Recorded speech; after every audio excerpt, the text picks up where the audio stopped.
বাংলাদেশে একটা দরবারে খেদমতে ছিলাম, দীর্ঘদিন খেদমত করার চেষ্টা করেছি। সেই দরবারে যিনি হযরত পীর সাহেব কেবলা, তিনি হক ছিলেন, তিনি নকশবন্দি মুজাদ্দিদি ছিলেন, তিনি আকায়েদে আহলে সুন্নাত ওয়াল জামাতের অনুসারী ছিলেন, তিনি আমলে আখলাকে সুন্নত নববীর অনুসরণ করতেন। তিনার কাছে আমি বায়াত গ্রহণ করেছি, কিন্তু তিনার ইন্তেকাল হয়ে গেছে 2001 সালে, এখন চলে 2024। ধারাবাহিক আস্তে আস্তে আস্তে আস্তে সেই জায়গার মানুষগুলোর মধ্যে এক অংশ, সবাই না, অনেক মানুষ আছে ভালো, এক অংশ দায়িত্বশীলদের মধ্যেও অনেকে রয়েছে যারা প্রকাশ্যে মাজারে সেজদা দেয়, যার ভিডিও চিত্র অনেকের কাছে আছে, আমার কাছেও আছে। আমার জীবনে শত শত না হাজারের ঊর্ধ্বে দেখেছি। তো এই সেজদা আল্লাহ ছাড়া কাউকে দেওয়া যায় না, বারবার বোঝানোর চেষ্টা করেছি, বারবার, আমি সহ একদল আলেম, সবাই না, আলেমদের মধ্যে আবার কিছু আছে বাদশাহ আকবরের দরবারে যে আলেম ছিল, ওরকম আকবরী আলেমও সেখানে ছিল, আছে, এখন আছে। এরা আবার সুন্দর ওয়াজ করে, সুন্দর ভালো আছে, কিন্তু সেজদার বিরুদ্ধে কিছু বলতে চায় না।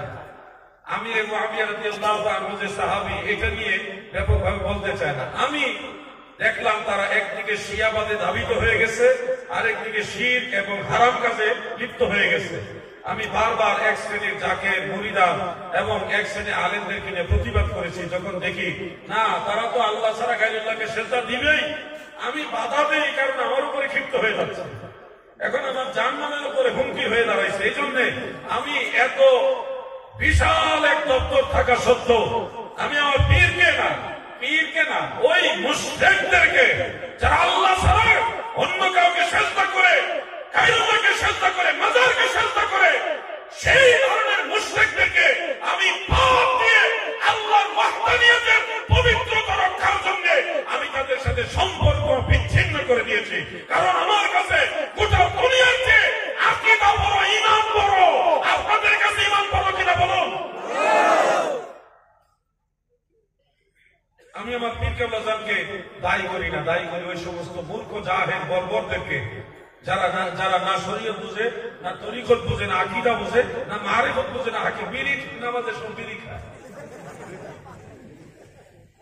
আবার বিড়ির ওয়াজ ধরলে আরেক বিপদ। আমাদের বাংলাদেশে এক লোক বলতেছে আমাকে, এসে জিয়াদি সাহেব হুজুর গাঁজার বিরুদ্ধে ওয়াজ করবেন না, কারণ গাঁজা এটা গাছ থেকে আসে, গাছ তো আল্লাহই বানিয়েছে, এটা হারাম হলি কি আল্লাহ বানাইতো? কত নম্বরের 12 ঘন্টা গাঁজা খায়, আবার বলে গাঁজার বিরুদ্ধে যেন ওয়াজ না করি। আমি বললাম গাঁজা আল্লাহ বানাইছে, এই কারণে আপনি খান? আমাকে উত্তর দিয়েছে ইয়েস। আমি বললাম আল্লাহ কুকুর বানিয়েছে, বিড়াল বানিয়েছে, মশা মাছি পোকা মাকড় সব বানিয়েছে, সব খাবেন না? কেন খাবেন না? আল্লাহ তাআলা বানিয়েছে, এই কারণেই খাবেন। গাঁজা খাচ্ছেন, আল্লাহ বানিয়েছে, এই কারণে। তো কুত্তা খান না কেন? কুত্তাও খান না, হুজুর খাওয়া যাবে না। আরেক দল লোক আছে যারা দাড়ি রাখে না, রাসূলের পাকের সুন্নত রাখে না, এবং সুন্নতের ব্যাপারে কোনদিন আমার বিরোধিতাও করে। এই দাড়ির ব্যাপারে ছেলেটা প্রশ্ন করেছিল, বলছে হুজুর দাড়ি রাখা জরুরি হইলে আল্লাহ তো এটা জন্মের সময় দিয়ে দিত। চিন্তা করেছেন? এটা ডাইরেক্ট ইবলিসের শাস্ত্র ভাই। দাড়ি রাখা জরুরি হলে জন্মের সময় আল্লাহ দাড়ি দিয়ে দিত। যেহেতু জন্মের সময় দাড়ি ছিল না, সেহেতু বোঝা যাচ্ছে দাড়ি রাখা জরুরি না। নাউজুবিল্লাহ বলেন, জোরে বলেন। দাড়ির বিরুদ্ধে নাকি? আওয়াজে বোঝা গেছে বিরুদ্ধে। দাড়ি রাখা কি মুস্তাহাব না সুন্নত? সুন্নতে জায়েদা না সুন্নতে মুআক্কাদা? সুন্নতে মুআক্কাদা, কারীবুম মিনাল ওয়াজিব, ওয়াজিবের কাছাকাছি হানাফি ফিকহের মোতাবেক। এজন্য দাড়ির ব্যাপারেও আমাকে বলছে যে দাড়ি রাখা যদি জরুরি হতো, এটা জন্মের সময় আল্লাহ তাআলা দিয়ে দিত। আমি বললাম জন্মের সময় আল্লাহ দাড়ি দেয় না, এই জন্য আপনি ফেলে দেন। সে আমাকে ইয়েস বলে, ইয়েস। আমি বললাম ঠিক আছে, একটা হাতুড়ি আনেন। কেন? যে হাতুড়ি আনেন, আপনার মুখে যত দাঁত আছে সব হাতুড়ি দিয়ে বাইরে ভেঙে যাবে। কেন হুজুর? জন্মের সময় দাড়ি ছিল না, এই কারণে আপনি ফেলে দিচ্ছেন। জন্মের সময় যে আপনার দাঁত আসছিল, এটা ফেলে দেবো। হুজুর উত্তর পাইছি, দাঁত ভাঙেন না। আমার দাদু ভাইয়ের আগে জন্য কোন ধরনের শিরক, কুফর এবং ভণ্ডামির সাথে সুন্নিয়তের সম্পর্ক নাই।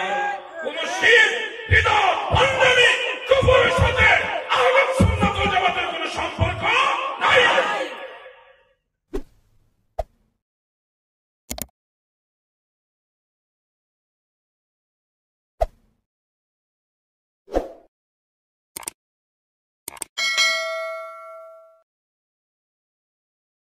Oh